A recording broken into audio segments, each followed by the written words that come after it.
Hello and welcome back to Cheating Tales Lab. We're grateful for each view and comment.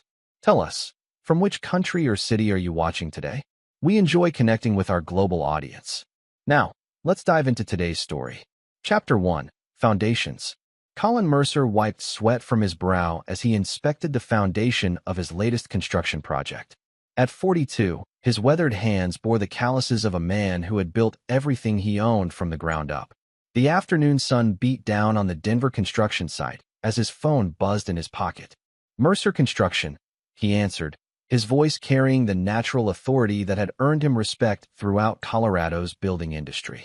Colin, we need to finalize the anniversary plans. Natalie's voice came through, a hint of impatience coloring her tone. 15 years deserves something special. Colin sighed, looking across the skyline at the buildings he'd helped create. I thought we settled this. Your family's cabin, just us and the kids. I was thinking maybe we could drop the kids at my sister's. Make it romantic. There was something in her voice that made Colin pause. After 15 years of marriage, he'd developed a sixth sense about Natalie. Something wasn't right. The kids are coming, he said firmly. Sophie's been looking forward to this for weeks. And Alex needs time away from those video games. A beat of silence. Fine. I'll pack for 4. After hanging up, Colin couldn't shake the feeling of unease. Natalie had changed over the past year, subtle shifts in behavior that individually meant nothing, but together formed a pattern he couldn't ignore. New clothes, late book club, meetings, unexplained absences, and a growing emotional distance. That evening, Colin arrived home to their upscale Cherry Creek neighborhood house, a home he'd partially built himself. Through the window, he saw Natalie on the phone in the kitchen, her back turned. She was laughing, a genuine laugh he rarely heard anymore. When she spotted his truck in the driveway, she quickly ended the call. Who was that? He asked casually, setting his keys on the counter. Vanessa. Going over some details for when we get back from the cabin, Natalie replied, tucking a strand of auburn hair behind her ear. At 39, she still turned heads with her fitness model physique and calculated style. Colin nodded, not pushing despite the lie. Vanessa was in Breckenridge this week. He knew because he'd spoken to her husband Brett about a potential renovation job just hours earlier. He found Sophie in her room, meticulously organizing her small backpack for the trip. His daughter glanced up with serious brown eyes, so like his own. Sometimes Colin felt she saw everything. Daddy, can we go fishing at the cabin like last time? She asked. Absolutely, princess. Just you and me at dawn, like always. He ruffled her hair, noticing a drawing on her desk. It showed 4 stick figures standing together, but with a 5th figure drawn faintly in the background. When he asked about it, Sophie shrugged and quickly put it away. Alex's door was closed, the telltale sounds of his gaming headset filtering through. At 14, his son had begun pulling away, spending more time with Natalie, adopting her materialistic values. Colin knocked, but received only a grunt in response. That night, Colin lay awake beside Natalie, watching as she scrolled through her phone with a small smile playing on her lips. When she noticed his gaze, she quickly set the phone face down. What? She asked defensively. Nothing, Colin replied. Just thinking about the cabin. Been a while since we were all there together. She murmured noncommittally, turning away from him. The next morning, while loading the SUV for their 3-hour drive to the remote cabin near Grand Lake, Colin noticed Natalie making a brief call from the garage, her voice hushed. When she returned, she seemed distracted, checking her phone repeatedly. Sophie watched everything with quiet intensity, sticking close to her father. During a moment alone while Natalie was doing a final house check, she whispered, Dad, I don't think Mom wants to go to the cabin. Why's that, Soph? She told someone on the phone it was a complication. Sophie's eyes, too perceptive for her age, held a question Colin wasn't ready to answer. The drive into the mountains was tense. Alex remained plugged into his devices in the back seat, while Natalie kept checking her phone despite the spotty service. Colin drove silently, his knuckles white on the steering wheel, cataloging every detail, every suspicious glance at the passing mile markers. What bothered Colin most wasn't just the possibility of betrayal. It was the realization that his carefully constructed life might be built on a foundation as unstable as wet sand. Chapter 2. The Note. The winding mountain roads grew narrower as Colin's SUV climbed toward Grand Lake. Natalie had grown increasingly agitated as cell service became intermittent, checking her phone compulsively at every curve. Maybe we should have gone to Cancun instead, she said, breaking an hour-long silence. This place is so isolated. Colin's eyes flickered to the rearview mirror. That's the point of a getaway, isn't it? To disconnect.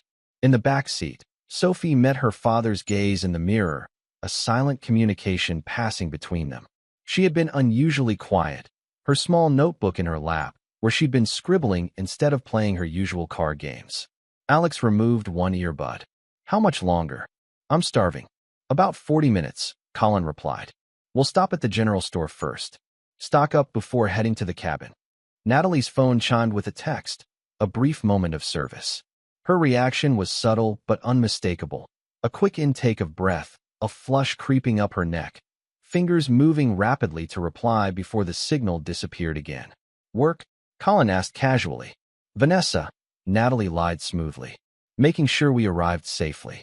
The family stopped at Willow Creek General Store, the last outpost before the remote cabin. While Natalie shopped for groceries with Alex, Colin checked their fishing gear outside the store. Sophie approached, glancing around to ensure they were alone. Dad, she whispered, I need to tell you something. Colin crouched to her level. What is it, princess? Sophie's eyes darted toward the store. Mom has another phone. I saw her hiding it in her toiletry bag. A cold weight settled in Colin's stomach. You sure about that? Sophie nodded solemnly. She doesn't know I saw. She uses it when she thinks no one's watching. Before Colin could probe further, Natalie and Alex emerged from the store with grocery bags. The conversation halted, but the seed had been planted. As they continued toward the cabin, Colin's mind raced with possibilities, none of them innocent. The Patterson family cabin sat nestled among tall pines, overlooking a serene lake. Originally a modest structure built by Natalie's grandfather, Colin had spent 2 summers renovating it into a comfortable retreat with modern amenities while preserving its rustic charm. It represented countless hours of his labor, a gift of love to a family he now suspected was fracturing. After unloading the SUV, Colin announced, Alex, help me check the generator and water pump. Sophie, you and Mom can get the beds made. Natalie frowned. Actually, I should start dinner. Sophie can handle the beds. In the utility shed, Colin tried engaging with his son. How's school going? Still having trouble with algebra? Alex shrugged, barely looking up from his phone despite the lack of service. It's fine. You know, there's more to life than that screen, Colin said, checking the generator oil. When I was your age. Yeah, I know, Alex interrupted. You were building houses and working 2 jobs. We've heard it. The disrespect stung, but Colin recognized a deeper issue. Everything okay between you and your mom lately? Alex stiffened. What's that supposed to mean? Nothing. Just asking. Mom's cool. She gets me, Alex muttered. Unlike some people. Colin let the comment slide, focusing instead on the task at hand while processing what this might mean. Had Natalie been turning their son against him? What else didn't he know? Dinner was a strained affair. Natalie seemed preoccupied, her attention divided between picking at her food and glancing out the window toward the lake. Colin noticed her check her watch several times. Early appointment tomorrow? He asked pointedly. What? No, Natalie replied too quickly. Just thinking we should watch the sunset by the lake after dinner. Great idea. Colin agreed, watching her face fall slightly. Family tradition, right kids? Alex groaned, but Sophie's eyes lit up. Can we make esmores too? As they cleared the table, Sophie maneuvered close to her father, slipping a folded piece of paper into his hand. Their eyes met briefly before she turned to help Natalie with the dishes. Colin waited until he stepped outside onto the porch to unfold the note. In Sophie's careful handwriting were 6 words that confirmed his worst fears. Dad, turn around now. Mom's lying. Colin's military training kicked in. Assess, plan, execute. He needed evidence before confrontation. He folded the note carefully into his pocket and rejoined his family, a calm mask concealing the storm within. Think I left the fishing gear in the car, he announced. Going to grab it before dark. Outside, Colin circled back to peer through the cabin window. Natalie was checking her watch again, her expression anxious. He watched as she told Sophie and Alex she needed to use the bathroom, then slipped upstairs with her toiletry bag. Colin made his decision. Sophie, he called through the screen door. Want to help me find the tackle box? His daughter was at his side in seconds. Once they were alone by the SUV, Colin knelt down. I need you to be honest with me. What else do you know? Sophie's eyes welled with tears. Mom's planning something bad. I heard her talking to someone about meeting at the cabin. She didn't know I was listening. When was this? Yesterday. She said the cabin was perfect because you'd never suspect. Sophie hesitated. Dad, there's more. I found text messages on her secret phone. She accidentally left it in the bathroom. It said they were going to tell you this weekend. Colin's heart hammered in his chest. Tell me what? That she's leaving. With him. The betrayal cut deep, but Colin maintained his composure for his daughter's sake. Sophie, I need a favor. A big one. Can you help me? She nodded without hesitation. I'm going to say we need to drive back to town for something I forgot. I need you to find that phone and bring it to me. Can you do that? It's in her blue toiletry bag, the small zipper pocket, Sophie whispered. I already checked. Colin stared at his daughter, impressed by her resourcefulness and saddened that she'd been burdened with this knowledge. How long have you known? 3 months, Sophie admitted. I tried to tell you, but you always said Mom was just busy with her new job. The realization that his 9-year-old had been carrying this secret alone filled Colin with both guilt and resolve. I'm sorry, Princess, but that ends today. Back inside the cabin, Colin announced they needed to make a run to the general store for propane. The tank's almost empty. Won't last the weekend. Can it wait until morning? Natalie asked, clearly annoyed. Better safe than sorry with the night temperatures dropping, Colin insisted. Sophie, want to come along for the ride? As they prepared to leave, Sophie disappeared upstairs to use the bathroom. Minutes later, she emerged, giving her father an almost imperceptible nod. The drive back down the mountain was silent until they were well away from the cabin. Colin pulled into the empty parking lot of a scenic overlook. Let me see it, he said quietly. Sophie reached into her pocket and withdrew a small burner phone. I'm sorry, Dad. You have nothing to be sorry for, Colin assured her, taking the phone. You did exactly right. My wife wanted to celebrate our anniversary at her family's remote cabin.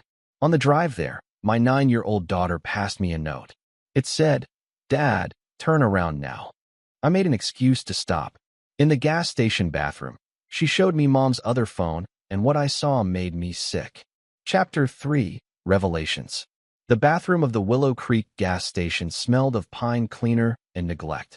Colin locked the door behind them, his hands steady despite the earthquake happening inside him. Sophie stood watch by the sink as he turned on the burner phone. No password. Natalie hadn't expected anyone to find it. The text messages loaded, revealing months of conversation between Natalie and someone saved simply as R. Colin scrolled through rapidly, each message a knife twist. Miss you already. 3 more days until freedom. Are you sure he doesn't suspect? Colin's clueless. Too busy with his precious business to notice anything. What about the kids? Alex will adjust. Sophie might be a problem.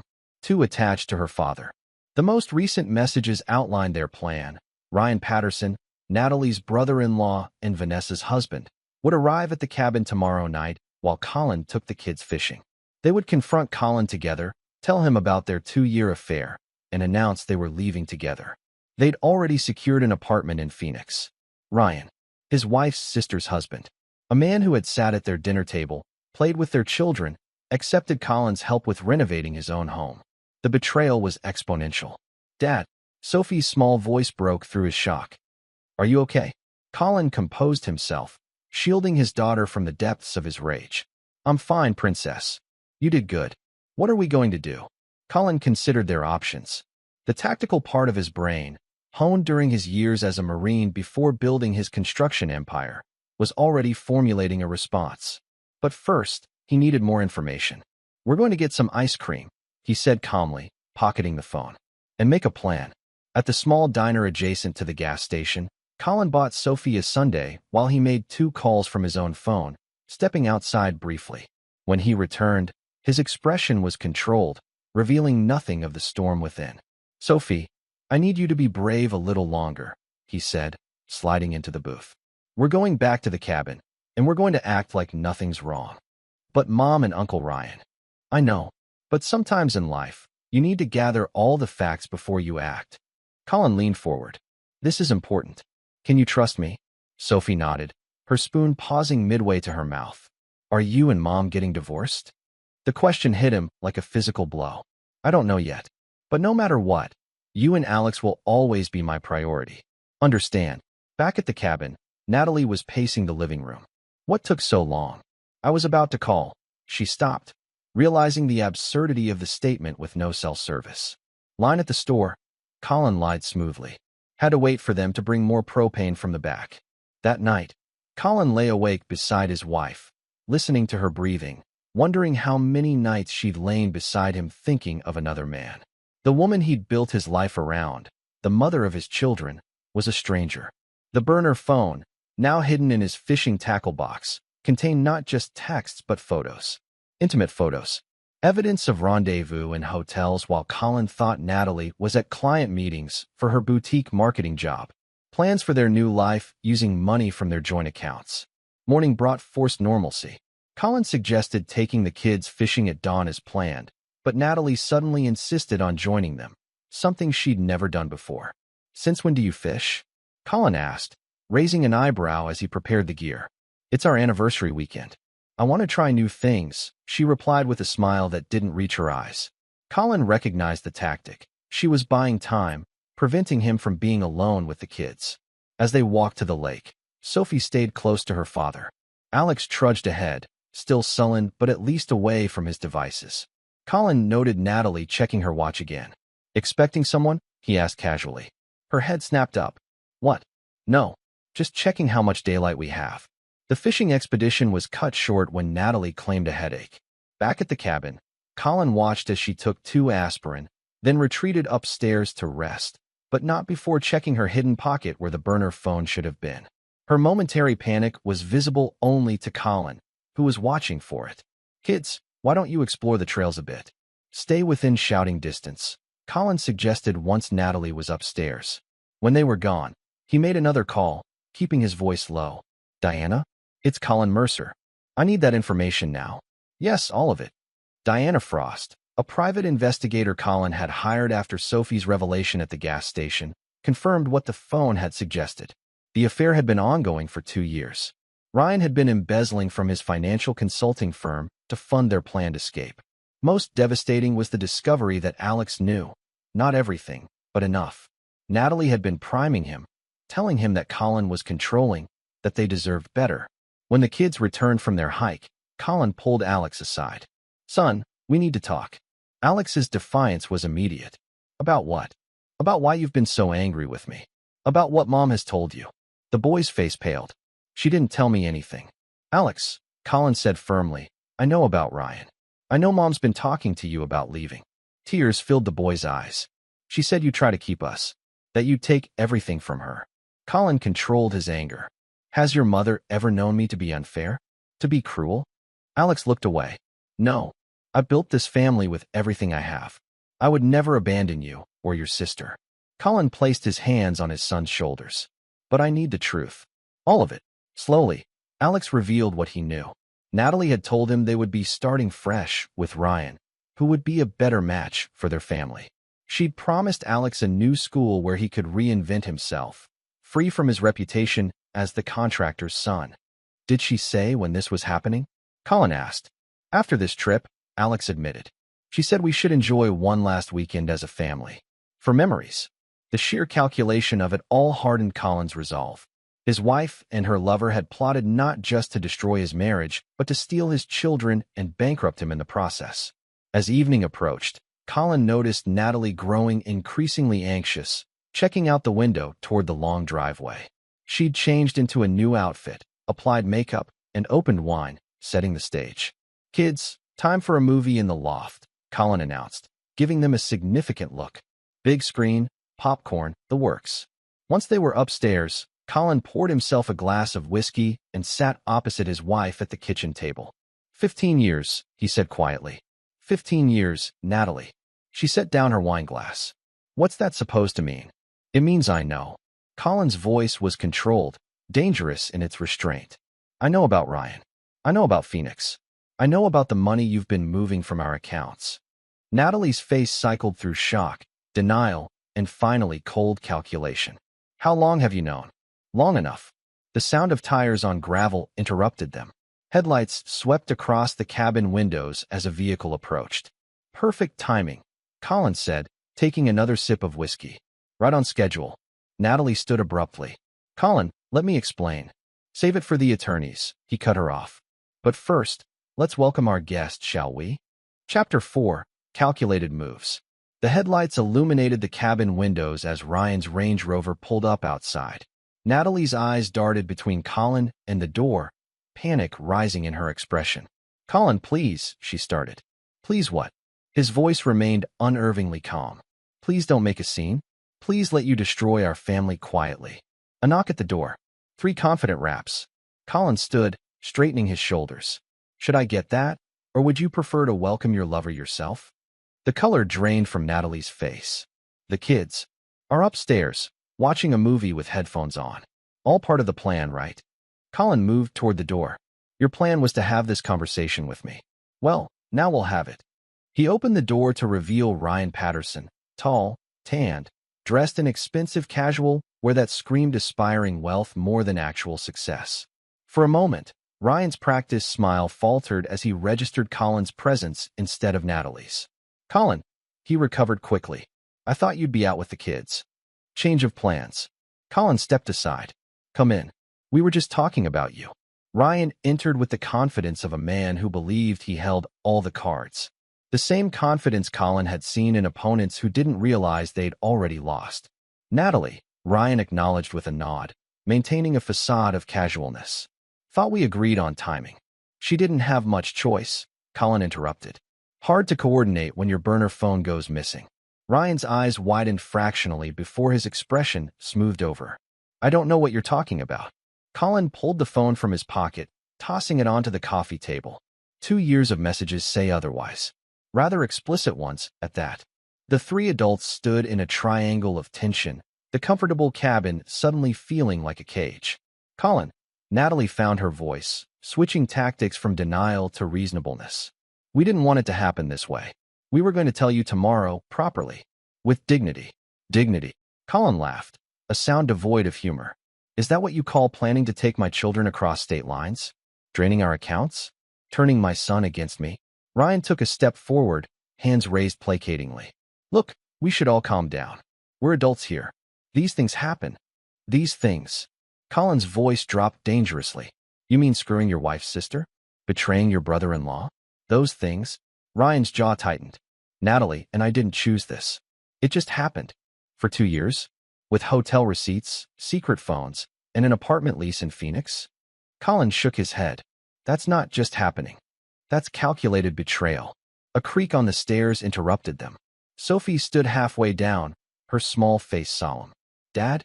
Is everything okay? Everything's fine, Princess, Colin assured her. Uncle Ryan just stopped by to talk about grown-up things. Head back upstairs, okay? Sophie's eyes moved from her father to her mother to Ryan, understanding more than a child her age should. I told Dad about the phone, she said to Natalie. I'm not sorry. Natalie blanched. Sophie. Upstairs, soft, Colin interjected gently. I've got this.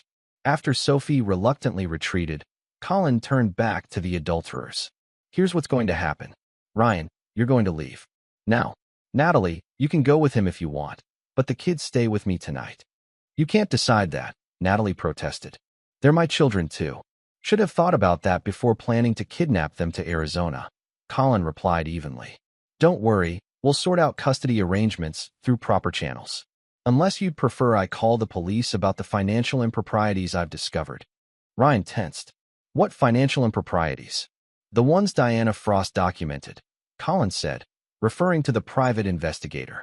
Transfers from Brookfield Investments client accounts to your personal offshore account. Did you think I wouldn't check thoroughly once I knew about the affair? Ryan paled. You're bluffing.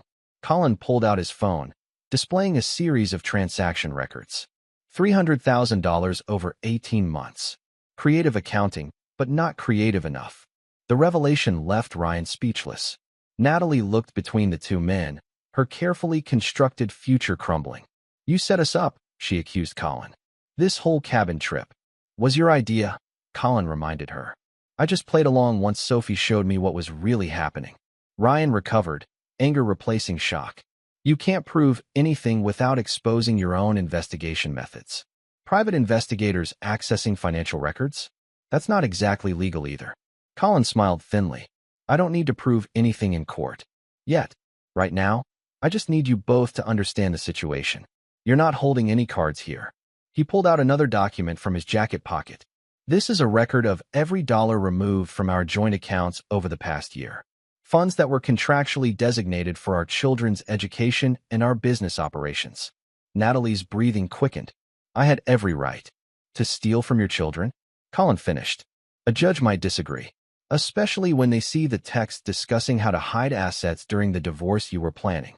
The cabin fell silent except for the distant sound of the movie playing upstairs. Colin let the moment stretch, watching Ryan and Natalie exchange panicked glances. What do you want? Ryan finally asked, his voice tight. Tonight? I want you gone, Colin stated flatly. Tomorrow, my attorney will contact you both with terms. Terms? Natalie echoed. For how this ends, Colin clarified. Because it is ending, make no mistake. Ryan grabbed his car keys.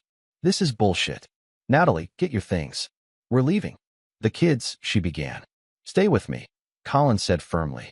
Unless you want the authorities questioning why you're fleeing across state lines with minors after withdrawing large sums of money. Ryan headed for the door, his earlier confidence shattered. Natalie now. She hesitated, looking up toward where her children were. For a moment, Colin saw a flicker of maternal concern, quickly overshadowed by self-preservation. I'll call you tomorrow, she told Colin, grabbing her purse. This isn't over. Actually, it is, Colin replied. It ended the moment you involved my children in your betrayal. After they left, the cabin felt eerily quiet. Colin poured another whiskey and called upstairs. Kids, you can come down now. Sophie appeared first, followed by Alex, whose red-rimmed eyes revealed he'd been crying. Where's Mom? Alex asked, his voice small. She left with Uncle Ryan. Colin answered honestly. She needed some time to think. Sophie climbed onto her father's lap, something she hadn't done in years. Are we staying at the cabin? Colin nodded. For tonight. Tomorrow we'll head home and figure things out. Is Mom coming back? Alex pressed, confusion and hurt evident in his expression. Colin looked his son in the eyes. I don't know, buddy. But no matter what happens between me and your mother, nothing changes how much I love you both. That night, with his children finally asleep, Colin sat on the cabin porch staring at the stars. He'd won the first round, but he harbored no illusions about what was coming. Natalie wouldn't surrender without a fight, and Ryan had too much to lose to back down easily. His phone vibrated with a text from Diana Frost. Additional information secured. Moving to Phase 2 per your instructions. Colin texted back a single word. Proceed. The real work was just beginning. Chapter 5. The Deeper Betrayal. The drive back to Denver the following day was heavy with unspoken questions. Alex sat silently in the back seat, headphones on but no music playing, a shield against conversation. Sophie alternated between watching the mountains pass and studying her father's profile, gauging his composure. Colin maintained a steady presence for his children, but his mind raced through the intricate plan he'd set in motion. Diana Frost had been thorough, uncovering layers of deception that went beyond the affair. The financial trail she'd followed revealed something far more calculated than a simple infidelity. Back at home, Colin found evidence that Natalie had already removed personal items, clothes, jewelry, mementos. She'd been preparing for this split longer than he'd realized. What surprised him was finding the master bedroom closet still containing the custom suit he'd had made for their anniversary, the one she'd insisted he order. Next to it hung a bag containing the dress she'd asked him to buy her as a gift. Props for a performance that would never happen. Colin called his longtime friend Leo Daniels, arranging for the children to spend the afternoon with Leo's family while he attended to urgent business. Leo, a former Marine who'd served with Colin before they both entered civilian life, understood immediately the gravity of the situation. How bad? Leo asked when he arrived to pick up the kids. Worse than I thought, Colin replied quietly, making sure Alex and Sophie were out of earshot. I need a few hours to set things in motion. Leo clasped his shoulder firmly. Whatever you need. Angela will keep the kids distracted with that new pool. Once alone, Colin contacted his attorney, Benjamin Wells, who arrived within the hour carrying a thick folder of documents. Ben was not just Colin's lawyer, but a strategic partner in several business ventures, a man who understood that legal battles were won before they ever reached a courtroom. Diana sent everything over this morning, Ben said, spreading papers across the dining room table. It's a mess, Colin, but it gives us leverage. The documents revealed that Ryan had been systematically embezzling from his investment clients for nearly 3 years, longer than the affair had been ongoing. More disturbing was evidence that Natalie had been actively helping him launder money through shell companies registered under variations of her maiden name. The money they took from your joint accounts was just the surface, Ben explained, showing Colin transaction records. They were using your business reputation as cover for something bigger. Colin examined the paperwork, his expression hardening. They were planning to frame me if things went south. Ben nodded grimly. These duplicate contracts with your company letterhead, but subtle differences in the terms. Classic setup for fraud allegations. If their plan had worked, you'd be fighting criminal charges while they disappeared with the assets and the kids.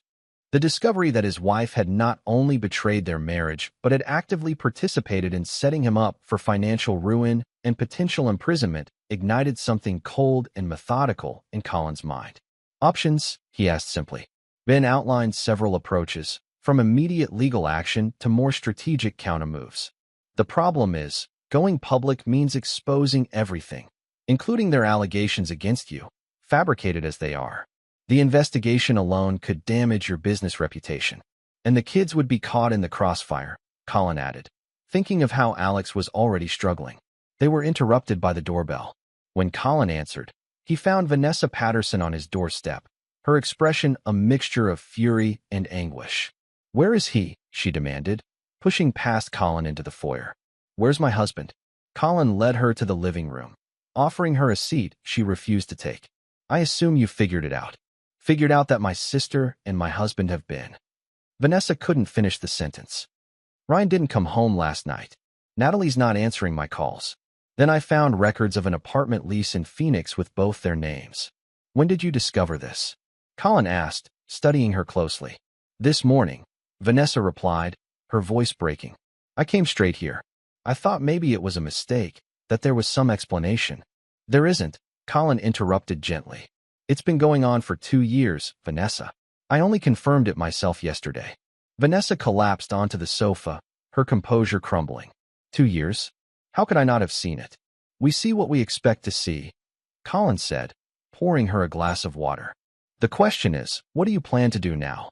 Her eyes met his, sudden understanding dawning. "You're not just letting them get away with this." "No," Colin confirmed. "I'm not." The conversation with Vanessa revealed additional pieces of the puzzle. She'd noticed financial discrepancies in their accounts months ago, but Ryan had dismissed her concerns with plausible explanations. She'd also found hotel receipts that Ryan claimed were business trips, the same hotels documented in the texts between him and Natalie. "I feel like such a fool," Vanessa whispered. "All those times they were together while we were watching the kids or working." Colin recognized the same pain he felt, the humiliation of having been deceived by the people closest to them. What they did reflects on them, not us. After Vanessa left, promising to consider Colin's proposal for a united front, he made another call, this time to Fletcher Boyd, his most trusted project manager. "Fletch, I need you to take over operations for a few weeks," Colin instructed. "Family emergency." "Everything okay, boss?" Fletcher asked, concern evident in his voice. "It will be," Colin replied. "But I need to focus on my kids right now." With the business temporarily handled, Colin retrieved the children from Leo's house. Sophie ran to him immediately, wrapping her arms around his waist. Alex hung back, uncertainty written across his features. "Has Mom called?" he asked hopefully. "Not yet, buddy," Colin answered honestly. "But we need to talk about what happens next." That evening, Colin sat both children down and explained as gently as possible that their mother had made choices that meant their family would look different moving forward. He was careful not to demonize Natalie, despite his own feelings, knowing the children needed to process the situation without additional burdens. "Are we poor now?" Sophie asked suddenly. The question caught Colin off guard. "No, Princess. Why would you think that?" "I heard Mom telling Uncle Ryan that you'd have nothing left," Sophie explained. her perceptiveness once again revealing how much she'd observed. She said you'd lose everything. The innocent revelation of such callous planning strengthened Colin's resolve. His children had been witnessing more than anyone realized, carrying knowledge no child should bear. We're going to be fine, Colin assured them both. I promise you that. Later that night, after the children were asleep, Colin received a text from an unknown number. We need to talk. Meet tomorrow. Neutral location. It was from Natalie. Colin didn't respond immediately, instead reviewing the comprehensive strategy he and Ben had developed. The next move was critical, not just for his retribution, but for protecting his children from the fallout.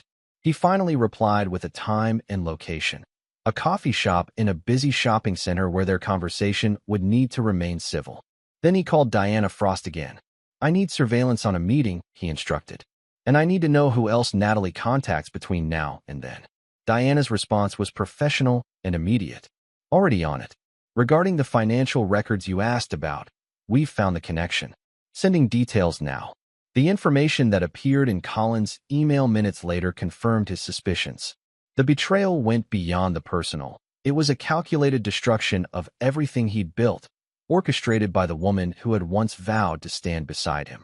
Colin closed his laptop and walked to the window, looking out at the quiet street where he'd built his home and raised his family. The neighbors had no idea of the war being waged behind closed doors, the strategic moves and countermoves that would determine not just his future, but his children's as well. Tomorrow would be the first public battle in what promised to be a long campaign. But Colin had something Natalie and Ryan didn't. Absolute clarity about what he was fighting for and what he was willing to sacrifice to win.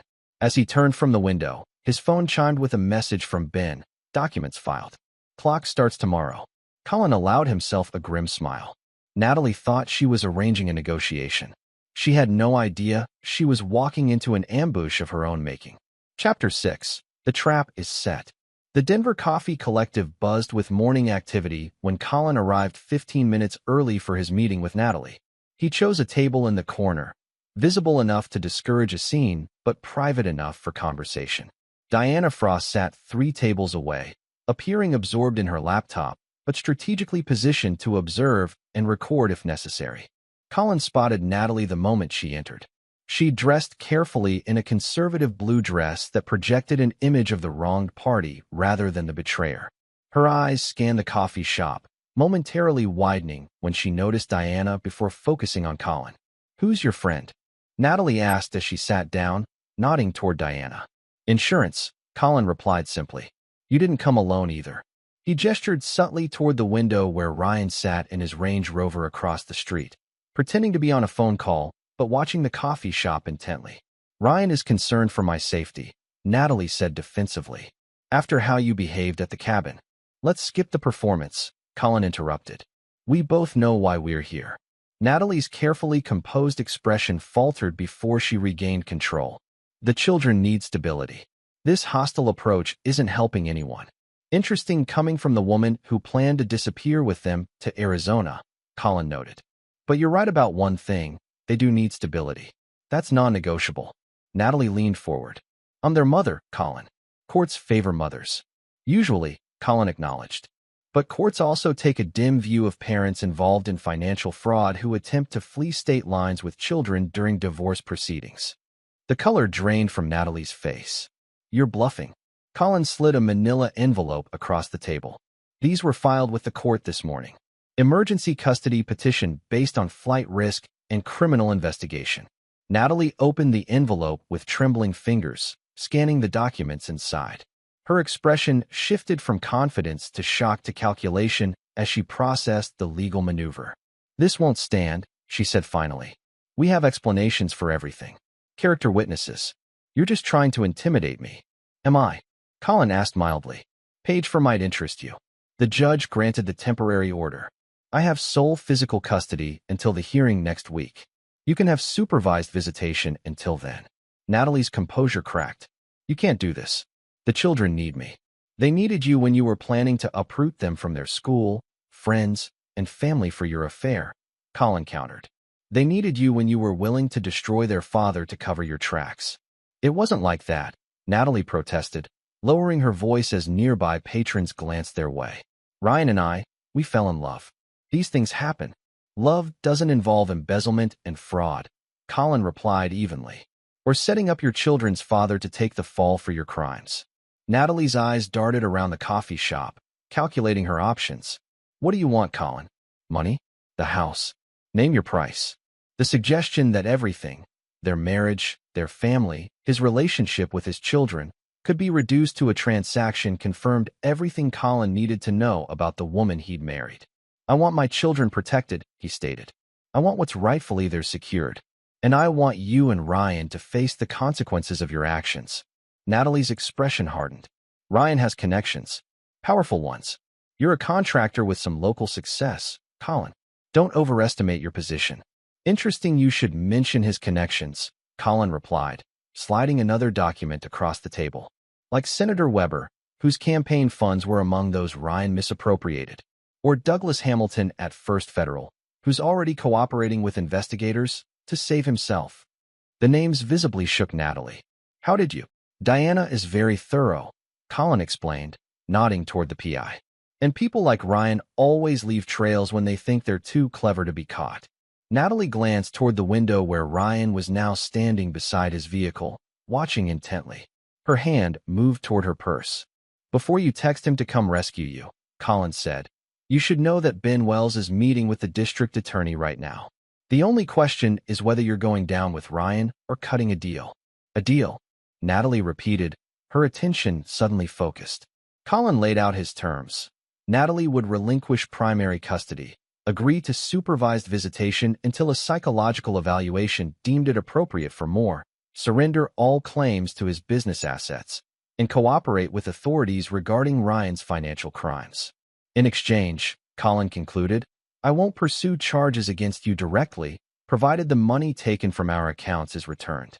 The children's college funds, specifically." Natalie stared at him, measuring his resolve. "And if I refuse?" "Then the DA gets everything, including evidence of your active participation in the scheme.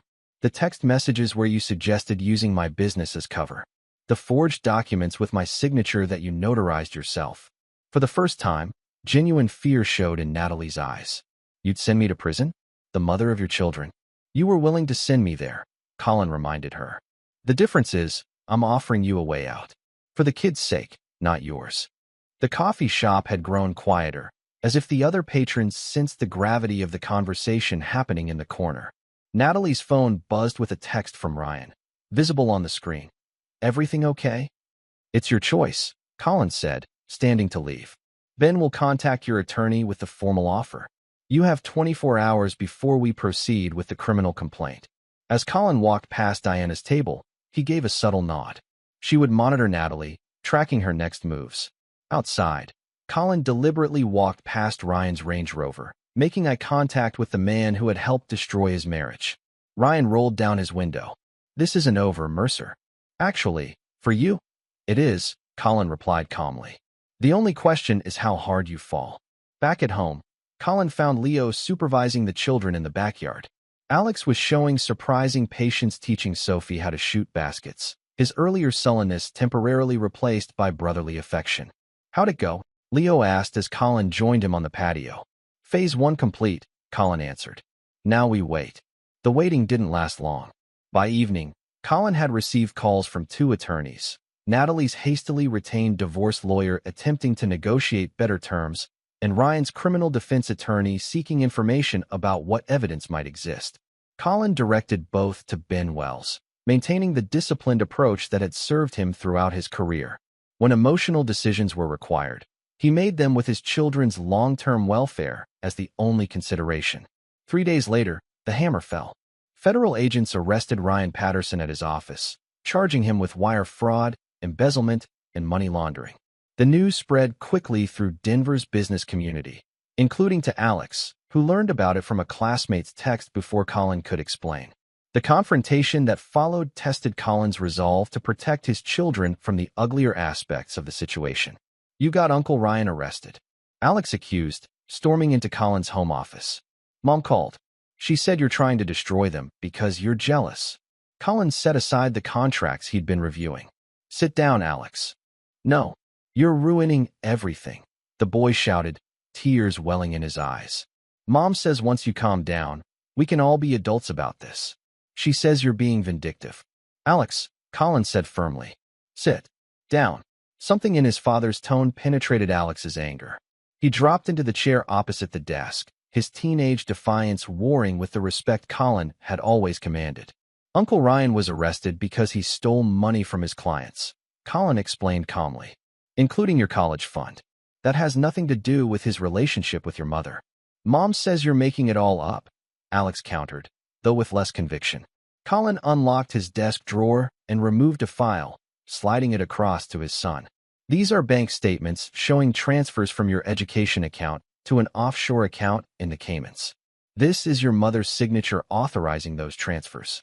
Alex stared at the documents, disbelief giving way to confusion. But why would she? Because she and Ryan needed money to start their new life, Colin said gently. And they didn't plan on taking financial responsibility for you or your sister once they left. The boy's face crumpled as the reality of the situation began to sink in. She told me we were all going to Phoenix, that you were trying to stop us because you were controlling. Colin moved around the desk, kneeling beside his son's chair. I would never stop you from seeing your mother, Alex. But I will stop anyone, including her, from hurting you or Sophie. For the first time since the ordeal began, Alex broke down completely, allowing his father to pull him into an embrace. The walls of teenage independence crumbled as he sobbed against Colin's shoulder. I thought it was your fault, he choked out. Mom kept saying if you weren't so obsessed with work, if you paid more attention to her. Your mother made her choices, Colin said, holding his son tightly. And now we all have to live with the consequences. But we'll do it together. That night, Colin received the call he'd been anticipating from Ben. She's accepted the terms. Full custody to you, supervised visitation, financial settlement, as outlined. She's also agreed to cooperate regarding Ryan's case. And Ryan? Colin asked. Facing 20 years, Ben replied. Unless he makes a deal, which seems unlikely given the evidence trail. His attorney is still trying to figure out how we got so much documentation so quickly. After hanging up, Colin sat on his back porch, watching the stars emerge in the darkening sky. The first phase of his plan had succeeded beyond expectations, leveraging the legal system to deliver consequences his betrayers couldn't escape. But financial ruin and legal jeopardy weren't enough. Not for what they'd done to his children. Not for how they'd planned to discard him once he'd served his purpose in their scheme. Colin's phone lit up with a text from Diana Frost. Phase 2 preparations complete. Awaiting your signal. He typed back a single word. Tomorrow. The trap had been set. Now it was time to spring it. Chapter 7. The Spider's Web.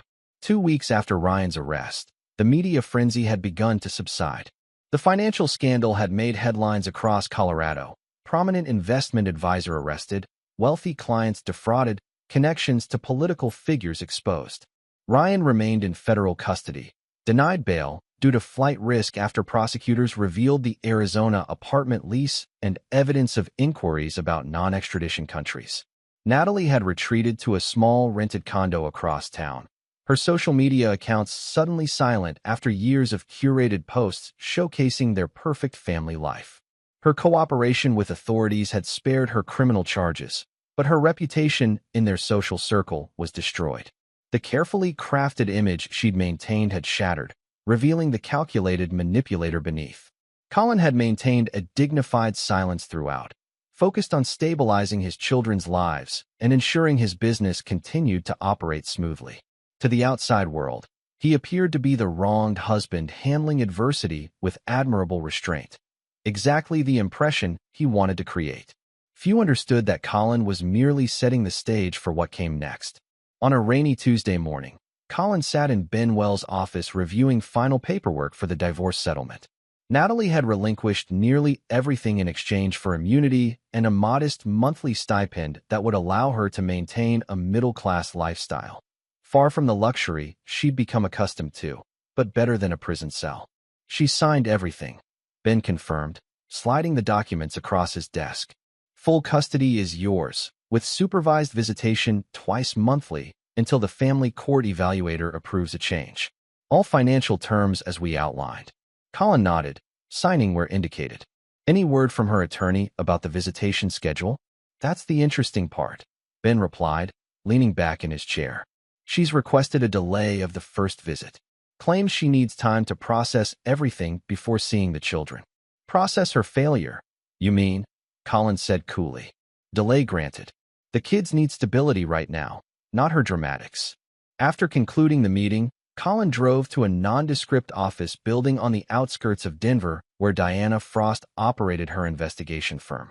Unlike her online profile suggested, her actual operation occupied the entire top floor, a sophisticated command center staffed by former intelligence and law enforcement professionals. The final surveillance reports, Diana said without preamble as Colin entered her private office. She slid a tablet across her desk, displaying photos of Natalie meeting with various individuals over the past 2 weeks. She's reached out to 7 of Ryan's former associates, all of whom declined further contact after initial meetings. She's looking for leverage, Colin observed, scanning through the images. Or money, Diana nodded. Most interesting is this one. She swiped to a photo of Natalie with an older, well-dressed man outside an upscale restaurant. Gerald Hoffman, real estate developer with connections to the same political circles Ryan exploited. Has she made any progress with him? 3 meetings so far, Diana confirmed. Our sources indicate she's offering information in exchange for help. Colin's expression remained impassive. Information about what? About you. Diana pulled up an audio file. We managed to capture portions of their last conversation. She's suggesting she has evidence that you were complicit in some of Ryan's schemes, that you turned on them when you discovered the affair, but were originally a willing participant. The recording played Natalie's voice clearly. Colin knew more than he's admitting. I can prove it if you help me get back on my feet. Colin listened without visible reaction, though internally his anger crystallized into something harder and colder. Even now, after everything, Natalie was attempting to destroy him to save herself. She's desperate, Diana commented, making claims she can't substantiate. But potentially damaging nonetheless, Colin replied, especially to the business if clients get nervous. Diana studied him carefully. You anticipated this. I anticipated everything, Colin confirmed, including what comes next.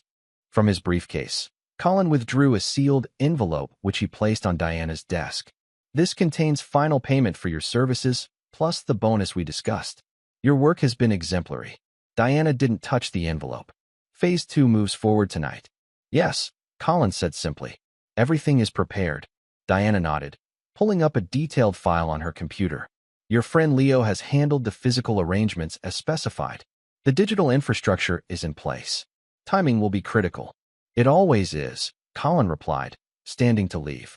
One chance to do this right. That evening, Colin maintained his normal routine with the children, dinner at home, helping with homework, Sophie's bedtime story, a brief conversation with Alex about his upcoming basketball tournament. The domesticity provided both cover and motivation for what would follow once the house was quiet. At precisely 11:30 p.m., after verifying both children were asleep, Colin went to his home office and initiated a secure connection on a laptop that wasn't connected to his home network. The screen displayed a simple interface with a countdown timer and the message, Operation Active, awaiting confirmation. Colin typed a 6-digit authorization code and pressed enter. The screen changed to display multiple video feeds, Natalie's condo exterior, the building lobby, and the hallway outside her unit. A separate window showed a GPS tracker indicating Gerald Hoffman was at his home across town. Colin sent a text to an unlisted number. Proceed. Minutes later, a maintenance van appeared on the condo surveillance feed. 2 men in uniform exited, carrying toolboxes into the building. Through the lobby camera, Colin watched as they spoke briefly with the night security guard, who nodded and buzzed them through after examining their credentials. These weren't ordinary maintenance workers. They were former military operatives now working in private security, associates of Leo's who specialized in discreet operations. Their objective tonight wasn't theft or violence, but something far more valuable, information. For 45 minutes, Colin monitored their progress through the surveillance system as they executed a flawless entry into Natalie's condo while she was out meeting friends, a gathering Diana had confirmed would last until at least 1 a.m. The men systematically photographed documents, cloned electronic devices, and installed nearly undetectable monitoring equipment before departing as efficiently as they had arrived. At 12:32 a.m., Colin's phone chimed with a message, "Package secured." By morning, Colin had access to everything: Natalie's new email accounts, text messages, financial records, and most importantly, the fabricated evidence she was planning to use against him. The documents were clearly altered versions of legitimate business contracts with Colin's company, modified to implicate him in Ryan's schemes. What Natalie didn't realize was that the original, unaltered documents were stored in blockchain-verified digital vaults that established their authenticity and timestamp. Her clumsy forgeries would only serve to incriminate her further if she attempted to use them. But Colin had no intention of waiting for that to happen. The information gathered provided the final pieces he needed to complete his strategy, including details of Natalie's upcoming meeting with Gerald Hoffman, where she planned to present her false evidence in exchange for financial backing to restart her life. At 7:30 a.m., Colin called Leo. "It's time for the final phase. Are your people ready?" "On standby," Leo confirmed. "Diana sent over the intel package this morning. Clean operation, just like we planned." "Good," Colin replied. "Execution begins tomorrow at 4 p.m. I'll handle Hoffman personally." Leo paused before asking, "Are you sure about this, Colin? Once we cross this line." "They crossed it first," Colin interrupted, his voice cold with finality. "When they tried to steal my children's future. When they plotted to frame me for their crimes. When they betrayed everything I built." "Understood," Leo acknowledged. "We'll be ready." That afternoon, Colin attended Alex's basketball game, cheered at Sophie's dance recital, and hosted a small birthday celebration for her with a few friends from school. To anyone observing, he was simply a devoted father rebuilding his family's life after betrayal, not a man orchestrating an elaborate trap about to snap shut on those who had wronged him. As he tucked Sophie into bed that night, she asked the question that had been lingering unspoken between them. "Dad, is Mom ever coming back home?" Colin smoothed her hair gently. "No, Princess. Mom has made different choices for her life now." Sophie considered this with a solemnity beyond her years. "Is it because she loves Uncle Ryan more than us?" The question cut through Colin's carefully maintained control, exposing the raw wound beneath. "Your mom loves you, Sophie. She just made mistakes that can't be undone. Like when I broke your special picture frame and tried to hide it." Colin smiled sadly. "Bigger mistakes than that. Adult mistakes." Sophie nodded as if this explanation satisfied her. "I'm glad you're not going anywhere, Daddy." "Never," Colin promised, kissing her forehead. "Not ever." After both children were asleep, Colin returned to his home office where the surveillance feeds from Natalie's condo showed her pacing anxiously while on the phone. The directional microphones installed the previous night captured her conversation clearly. "Tomorrow at 4, Gerald." "Yes, I have everything prepared." "No, Colin has no idea. The documents prove he knew everything Ryan was doing." "Yes, enough leverage to force a renegotiation of the settlement." Colin allowed himself a cold smile as he activated the final protocol on his secure laptop. A countdown timer appeared, 18 hours and 24 minutes, and counting down to tomorrow afternoon. The spider had built his web. Now it was time for the flies to become entangled. Chapter 8, Judgment Day. The Atherton Hotel's lobby exuded old-world luxury: marble floors, mahogany paneling, discreet staff who recognized wealth and power without needing to be told. At 3:45 p.m., Colin sat in one of the high-backed leather chairs, a perfect vantage point to observe both the main entrance and the elevators leading to the private meeting rooms upstairs. He wore a tailored charcoal suit that projected successful businessman rather than construction contractor, an image he rarely cultivated but could effortlessly embody when necessary. A Wall Street Journal lay folded beside him, untouched. His attention was focused on the hotel's revolving door. At precisely 3:52 p.m., Natalie entered. She had dressed carefully for the occasion: conservative navy dress, understated jewelry, hairstyled to project competence rather than her usual calculated glamour. The portfolio clutched in her manicured hands contained what she believed was her salvation: doctored documents implicating Colin in Ryan's schemes. Colin watched as she approached the reception desk, confirming her meeting with Gerald Hoffman in Executive Suite 3. The receptionist directed her to the elevators with a practiced smile. Natalie didn't notice Colin as she passed within 15 feet of where he sat, too focused on rehearsing whatever pitch she had prepared. Once she disappeared into the elevator, Colin checked his phone where a secure messaging app displayed an update from Leo, all assets in position. Hoffman arrived through service entrance 10 minutes ago. Colin responded with, proceeding as planned. At 4:10 p.m., Colin took the elevator to the third floor, nodding to the plainclothes security officer stationed near the emergency exit, another of Leo's associates ensuring that events unfolded without interruption. The hallway was deserted except for a maintenance cart positioned strategically outside Executive Suite 3, seemingly abandoned by hotel staff, but actually containing surveillance equipment monitoring the meeting inside. Colin approached the suite, withdrawing an electronic key card, provided by the hotel's head of security, a former client who owed Colin a significant favor. He paused, listening to the voices inside through an earpiece connected to the surveillance system. These documents clearly show Colin Mercer's signature authorizing transactions related to the diverted funds, Natalie was saying, her voice confident.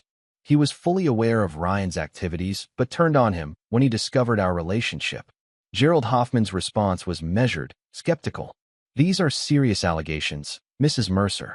If authentic, they contradict the narrative that's been established in the media and with prosecutors. That's why they're valuable, Natalie pressed. Colin has cultivated this image of the wronged husband, the dedicated father victimized by his wife and brother-in-law. These prove otherwise. And what exactly do you want from me in exchange for this information?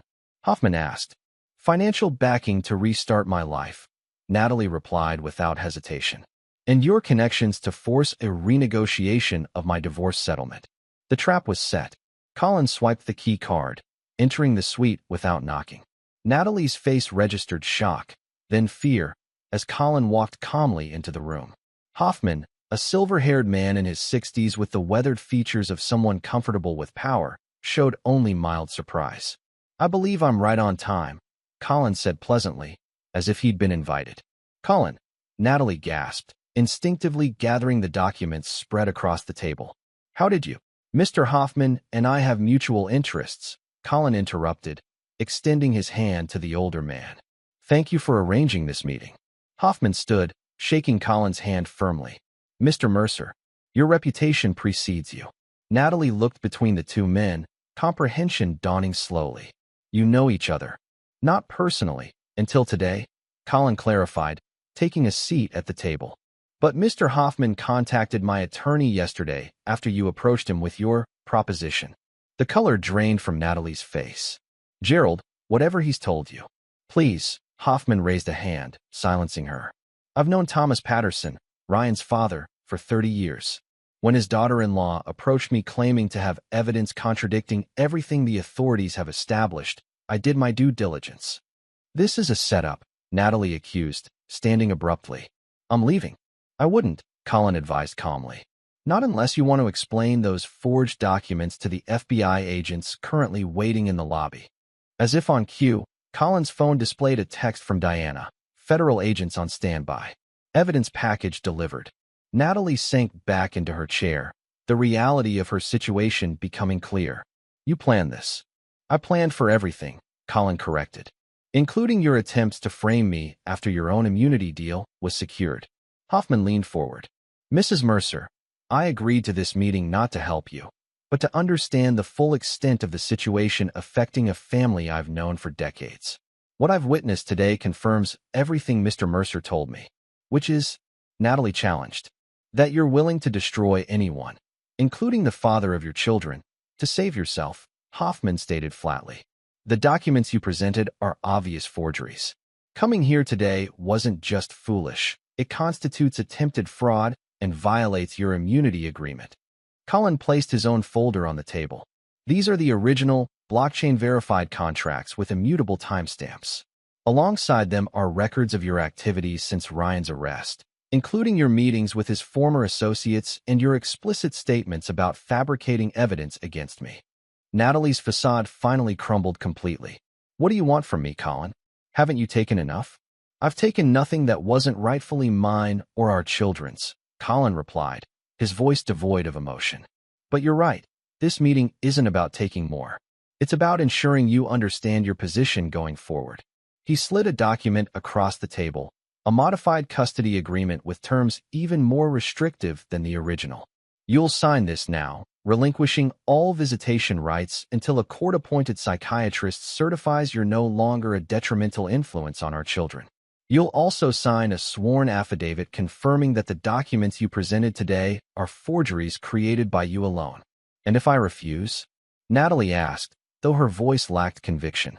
Then Mr. Hoffman will testify about this meeting. The federal agents downstairs will receive the evidence of your attempted fraud, and your immunity deal will be voided, Collins stated matter-of-factly. You'll join Ryan in federal custody by nightfall. Hoffman stood, buttoning his suit jacket. I've seen enough. Mr. Mercer, I'll leave you to conclude your business. My statement has been recorded as agreed. He nodded toward a small device on the table that had been disguised as a pen holder. After Hoffman departed, Colin and Natalie sat in silence for several moments. The once beautiful woman who had shared his bed for 15 years now looked hollow, her careful makeup unable to hide the growing lines of stress and fear. You've thought of everything, she finally said, reaching for the documents with trembling hands. Not everything, Colin replied. I never thought you'd try to take my children from me. I never thought you'd attempt to destroy everything I built. Those were your innovations. As Natalie signed the papers, tears finally breaking through her composed facade, she asked the question that had clearly been haunting her. Did you ever love me, Colin? Really love me? Colin considered the question carefully. I loved who I thought you were. That person never existed. Once the documents were signed, Colin gathered them into his briefcase. The agents downstairs have been instructed to escort you home. Your belongings will be delivered to your sister's house in Breckenridge tomorrow. You're not to return to Denver without written permission from the court. Vanessa won't take me in, Natalie protested. Not after everything. She's your sister, Colin replied dispassionately. And unlike you, she understands family loyalty. The arrangement is already made. As Colin prepared to leave, Natalie made one final desperate attempt. The children will ask for me. Sophie will cry for her mother. Colin paused at the door, allowing himself one moment of genuine emotion. Yes, they will. And that pain, their pain that you caused, is something I can never forgive. Not if I lived 1,000 years. The hotel corridor was empty as Colin walked toward the elevator, his footsteps echoing on the marble floor. Inside the elevator, he allowed himself 10 seconds to close his eyes, exhaling slowly, releasing the tension of the confrontation. When the doors opened to the lobby, he was composed once more. Diana Frost waited near the hotel entrance, pretending to review documents on a tablet. As Colin approached, she fell into step beside him without acknowledging him directly. Ryan received the evidence package at the detention center an hour ago, she murmured. His attorney has already contacted the prosecutors about a potential deal. Too late, Colin replied, his voice barely audible as they crossed the lobby. The senator withdrew his support this morning. No deals. Outside, Leo waited with the car, opening the door as Colin approached. Once all three were inside and moving through downtown traffic, Leo asked the question. Is it done? Colin nodded, loosening his tie. It's done. She's finished. And the children? Diana inquired. We'll never have to see her again unless they choose to when they're older, Colin answered. The psychiatric evaluation requirement ensures that. No judge will override it given the evidence we've assembled. The car traveled through the city toward Colin's home, where Mrs. Henderson, an older widow from the neighborhood who had become the children's after-school caretaker, would be preparing dinner with Sophie's help and monitoring Alex's homework. As Denver's skyline receded in the rearview mirror, Colin reflected on the past month's events. The discovery, the betrayal, the calculated response. He had dismantled the conspiracy against him, turning his enemies' weapons back upon themselves. Some might view his actions as excessive, even cruel. But those people hadn't seen Sophie's tears when she realized her mother had been willing to abandon her. They hadn't witnessed Alex's confusion and pain upon discovering the lies he'd been told. They hadn't felt the cold determination that came from knowing your children's future had been bargained away by the people who should have protected them most. Any regrets? Leo asked quietly as they turned into Colin's neighborhood. Colin watched as his home came into view, lights glowing warmly in the windows, Sophie's bicycle propped against the garage door, the basketball hoop where he and Alex had recently begun reconnecting during evening games. Not a single one, he answered with absolute certainty. The spider had sprung his trap. The web had held. Justice, cold, implacable justice, had been served. Chapter 9, Aftermath. 6 months later, the Denver morning dawned crisp and clear, sunlight glinting off fresh snow that had fallen overnight. Colin stood at the kitchen window, coffee in hand, watching Sophie and Alex build a snowman in the backyard. Their laughter drifted through the glass, a sound that had become increasingly common as the wounds of betrayal slowly healed. The doorbell rang, announcing the arrival of Ben Wells for their quarterly review meeting. Colin greeted his attorney with a firm handshake, leading him to the home office where financial statements and legal documents were already arranged on the desk.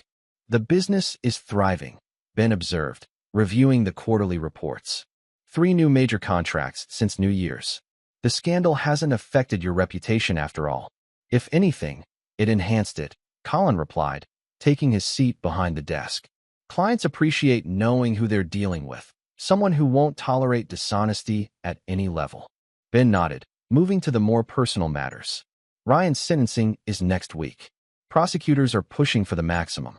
25 years given the scope of the fraud and the number of victims." "Good," Colin said simply. "And Natalie?" "Still in Breckenridge with Vanessa," Ben confirmed.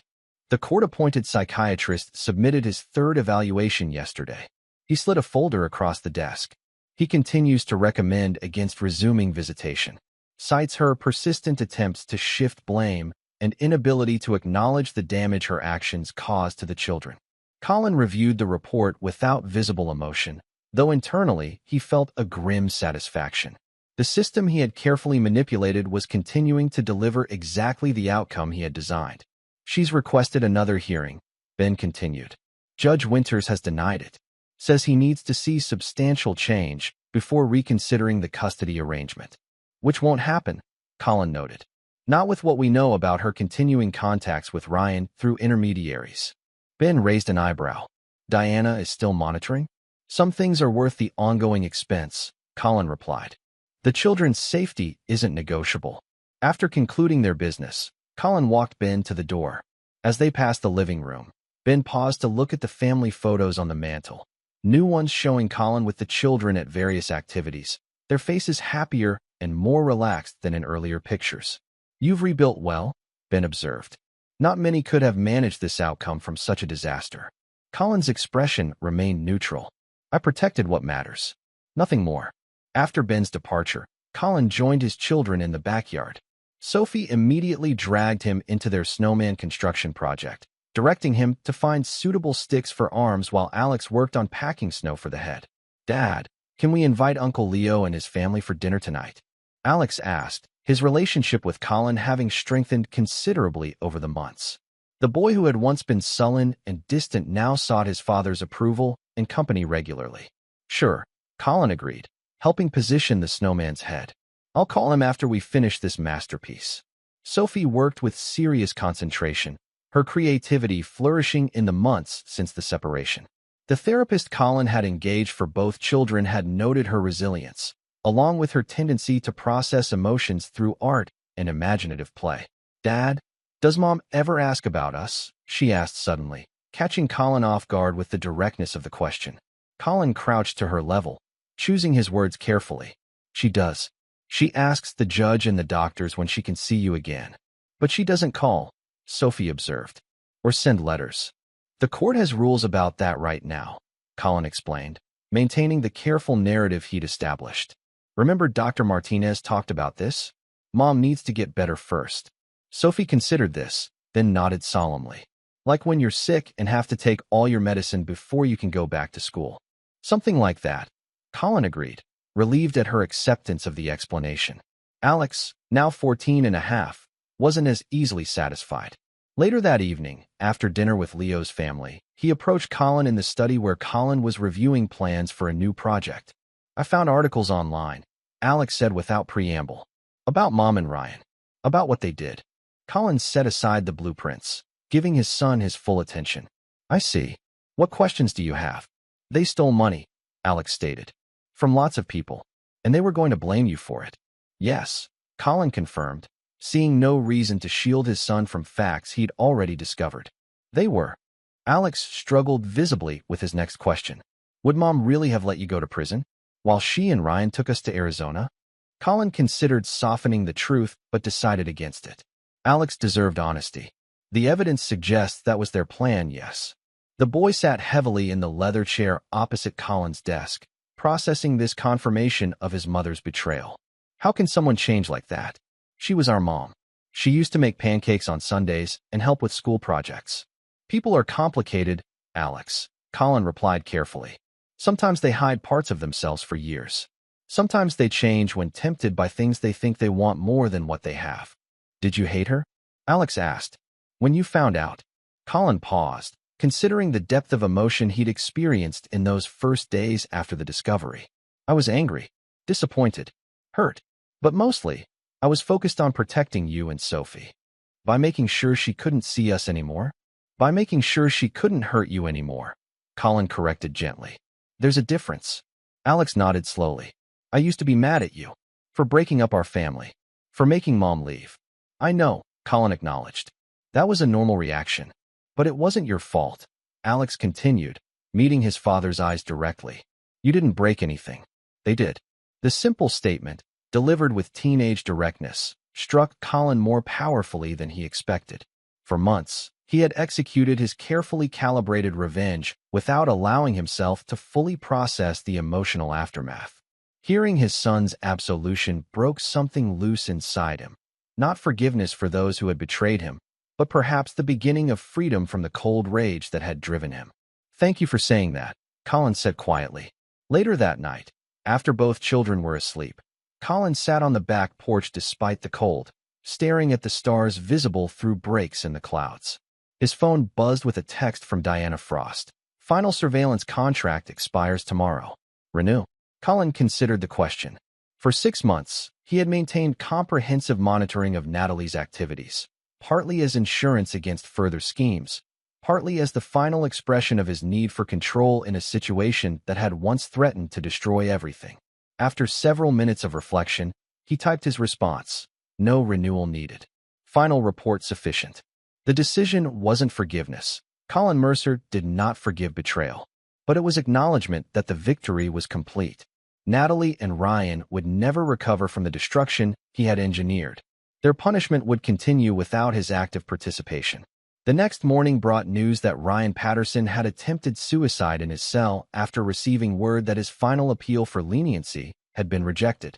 He had survived, but would face his sentencing confined to the prison medical ward. Colin received the information from Leo with the same impassive expression he had maintained throughout the ordeal. Keep me updated, was his only response. At the construction site of his newest project later that day, a community center he had partly funded himself, Colin surveyed the progress with satisfaction. The foundation was solid, the framework rising true and strong against the Colorado sky. Fletcher Boyd approached, hard hat in hand. Structure's looking good, boss. We're ahead of schedule despite the weather. Excellent, Colin nodded. The children's wing is our priority. I want the roof sealed before the next storm system.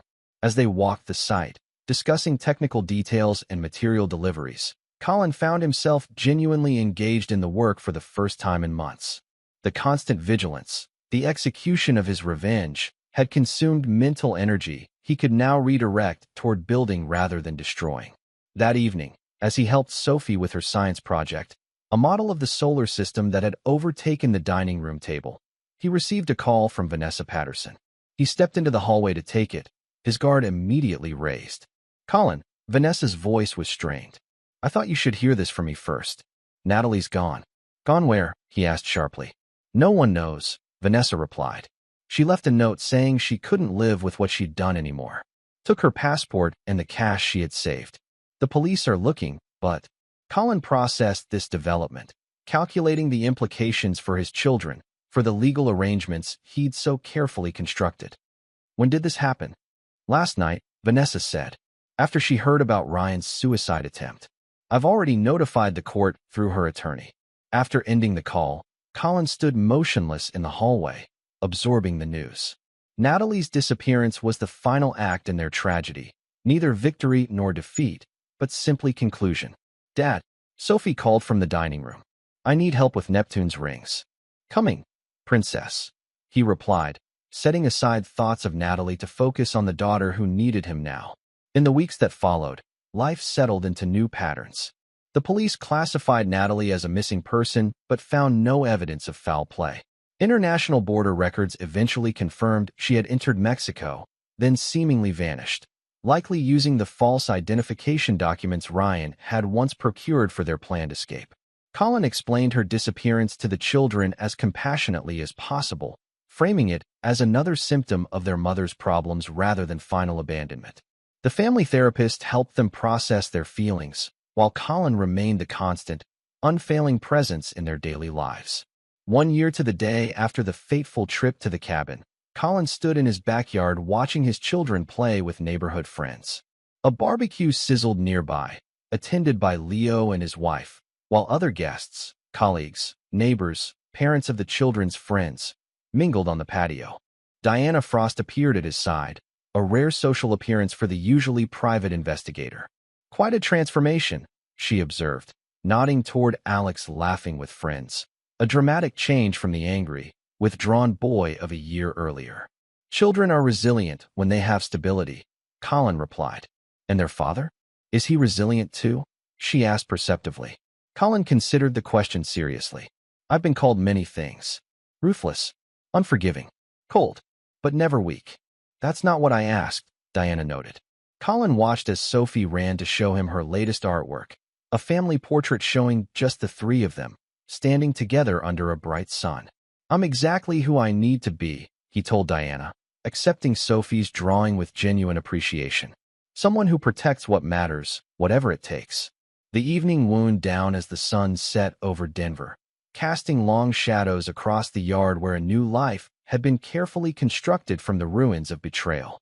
Guests departed with warm goodbyes. The children helped clean up without complaint, and the household settled into its comfortable routine. Later, alone in his study, Colin unlocked a drawer that contained the final surveillance report on Natalie, the last trace of the woman who had nearly destroyed everything he valued. After a moment's hesitation, he fed the pages into the shredder, watching as they disintegrated into unrecoverable fragments. The action wasn't forgiveness. Colin Mercer did not forgive betrayal, but it was acknowledgement that justice, cold, complete, and devastating, had been served. The past was finally where it belonged, behind them, while he faced forward with his children beside him.